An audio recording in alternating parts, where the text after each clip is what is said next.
Já estamos no ar mais uma vez. Sejam muito bem-vindos, sejam muito bem-vindas e vamos para mais uma manhã com Deus, paz e vitória.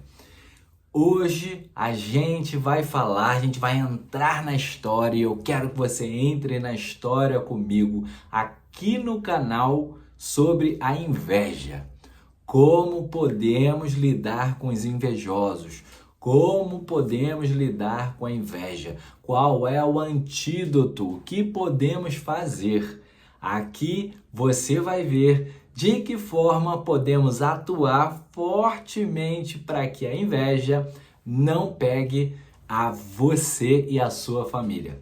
Mas antes, deixa eu te pedir. Esse canal aqui é muito novo. A gente está começando numa nova estrutura, numa nova roupagem e por isso também eu preciso do teu apoio. Eu preciso que você dê agora um like, dê um joinha, manda para o máximo de pessoas que você conhece que precisa ouvir. Se for aquela pessoa que você precisa dar aquele toque, vê aí, vê se não tem sentido, porque inveja é algo tão corriqueiro, tão comum em nossas vidas, que precisamos estar atentos e atuantes para que não soframos com e nem de inveja. Então manda aí para o máximo de pessoas, vai mandando enquanto está rolando a live, vai mandando enquanto está acontecendo aqui, que com certeza o pessoal vai entrando e vai vendo depois. E no mínimo 7 pessoas, me ajude, vamos bater uma meta bacana aí. 7 pessoas que precisam vencer essa crise, porque isso é uma crise. Ter inveja é uma crise. Ser invejado é uma crise. A gente pode não estar observando claramente quem está invejando a gente, mas é muito ruim quando sabemos que somos invejados. Quer um exemplo? Experimenta comprar um carro novo. Comprou um carro novo, mostrou pro invejoso, cara, o invejoso já, nossa, que carrão, que coisa. Ele, ao invés de comemorar, ficar feliz com você, com a tua vitória, não, ele parece, demonstra claramente que ficou meio triste, meio chateado, mesmo não sabendo que você até fez um péssimo negócio. Fez em 80 vezes de 5 mil reais, de 10 mil reais e vai pagar isso eternamente até o carro ficar bem velho.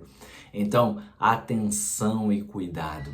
Hoje a gente vai falar diretamente, como sempre, entrando na história de José do Egito, que está no meu livro, inclusive está no meu livro a história resumida, mas completa. A história do governador é o capítulo 3 do meu livro. Se você não tem, eu vou deixar um link aqui para comprar, seja na editora, seja na Amazon, seja em sites especializados. Ele está à venda, o preço é bem baratinho e você pode adquirir. Então aqui, seja o seu maior projeto.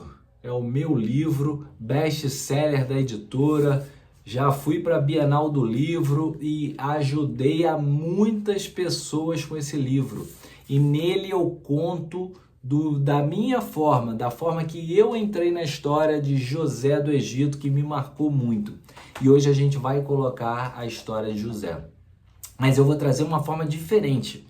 É inédito esse pensamento, esse novo pensamento que eu tive, que a gente pode entrar na história e usar, quem sabe, na sua vida como eu usei na minha. Então vamos lá. Gênesis capítulo 37, só que hoje não tem versículo. Vai do capítulo 37 ao capítulo 50, diretão. José do Egito. Essa passagem, eu não vou ler nem os versículos, eu vou tentar resumir aqui. José foi vendido pelos seus irmãos. Por que ele foi vendido pelos seus irmãos? Porque José teve um sonho. Qual foi o sonho de José? José teve um primeiro sonho e ele falou para os seus irmãos. Ele falou o seu sonho. E os irmãos, muito chateados pela situação de seu pai, Jacó, tendo ele claramente como um filho querido, um filho mais amado, um filho até poderia dizer de um amor que Jacó vivia com a mãe de José. Então, esse cenário turbulento dentro da sua própria família trouxe a José à cova. A cova que seus irmãos planejaram, a cova que seus irmãos pensaram em matá-lo, e acabou que José foi escravizado, vendido. Não para por aí. Ele teve vários outros sonhos. E o que aconteceu? Em um destes sonhos, José vai parar na prisão. José sofreu um pouquinho, um processo. O processo que eu disse aqui no outro vídeo. No vídeo anterior a gente falou sobre processo. Então, se você se sente hoje, minha irmã, meu irmão, se você se sente hoje no deserto, o deserto não é lugar de morada. O deserto é lugar de passagem. Então, esse deserto vai passar, mas você precisa caminhar. Você precisa passar pelo seu deserto, porque o deserto, no fim das contas, ele é seu. Então, passe pelo deserto, rumo ao seu projeto, rumo ao seu propósito e seja o seu maior projeto, como é o meu livro. E José, aconteceu o que? Foi jogado na prisão. E por que ele foi jogado na prisão? Porque injustamente ele teve alguém com quem ele teve a confiança total, deu a chave para governar a casa dele, e sua mulher, sua esposa, acabou desejando José. José, a Bíblia conta que era um homem bonito, um homem vistoso. Então essa mulher ficou interessadíssima nele. E ele, para não trair a traição de quem deu a mão, quem esticou e deu tudo a ele, ele decidiu correr, não fazer. Mas por causa de um pedaço de túnica, um pedacinho, novamente, um pedaço de pano, como foi lá quando os irmãos deram a túnica dele manchada de sangue para o seu pai, foi com essa mulher. Teve um pedaço de pano que ficou ali. Mais uma vez, José jogado numa prisão, jogado e escorraçado, mas ele novamente, ele consegue interpretar sonhos. Então ele interpreta o sonho do copeiro, né? O copeiro, ele acaba interpretando o sonho, e aqui tem uma passagem muito importante. Aqui a gente deixa a inveja um pouco de lado e vamos para a passagem importante para a gente não perder essa passagem. Dentro dessa prisão, José sabendo que Deus tinha planos para a vida dele, José sabendo exatamente que Deus ia fazer algo por ele, que Deus estava com ele, que Deus era com ele, José decide pedir que o copeiro, quando estivesse lá com o faraó, intervisse por ele, lembrasse dele. E por que eu estou falando isso? Porque José perdeu quase 2 anos para ser lembrado. E o que aconteceria se José talvez não tivesse pedido? Se José primeiro tivesse pedido a Deus, tivesse com Deus, quem sabe esses 2 anos não foi um deserto que José teve que passar além da conta para ele poder chegar ao objetivo. Deus talvez tenha o colocado nessa geladeira para fazê-lo aprender que com Deus temos tudo. Sem Deus, a vida fica um pouco mais lenta, um pouco mais diferente, e as coisas não acontecem ao nosso tempo. Como foi com o povo no deserto, que podia ter passado em 40 dias e demoraram 40 anos por não terem confiado no nosso Deus e único Salvador. Vamos voltar para José e sua inveja. Então o que aconteceu? José conseguiu adivinhar lá que a história que todo mundo sabe. Ele sabia que vinha 7 anos de muita prosperidade, 7 anos de muita prosperidade e 7 anos de muita fome. E ele, adivinhando isso, virou alguém quase que o maioral da região. Então vamos entrar nessa história, eu gosto de entrar nessa história. Imagina você, do nada você vira da prisão o maior do local, o maior do Brasil, o maior da região. Então você faz um bom trabalho, você consegue estocar durante 7 anos em celeiros, você consegue fazer o Egito prosperar ricamente, financeiramente, para que pudesse, no momento de fome, ter o que comer, se alimentar, alimentar o povo e ainda fazer troca, porque como não havia dinheiro, era uma troca, era escambo. Então haviam trocas o tempo inteiro, o Egito trocava com outras terras e até ia adquirindo mais terras para expandir o seu território, graças a José. E aí, o fim da história é muito bom, mas poderia não ter acontecido se a inveja não houvesse tomado conta daquele local. Se a inveja não tivesse tomado conta deles. Então seus irmãos acabam aparecendo e José, no momento de ser humano, ele finaliza dizendo: bota esse povo na cadeia, são um povo traidor. E ele briga com os irmãos, sabendo que era o irmão, ele zomba, ele perturba os irmãos ali, e no final ele acaba por entender que não foram seus irmãos que o venderam, que o jogaram. Foi Deus que botou ele num deserto para que ele passasse por processo e pudesse entender de que forma ele reinaria, de que forma ele agregaria, ajudaria a todo um povo, a toda uma nação.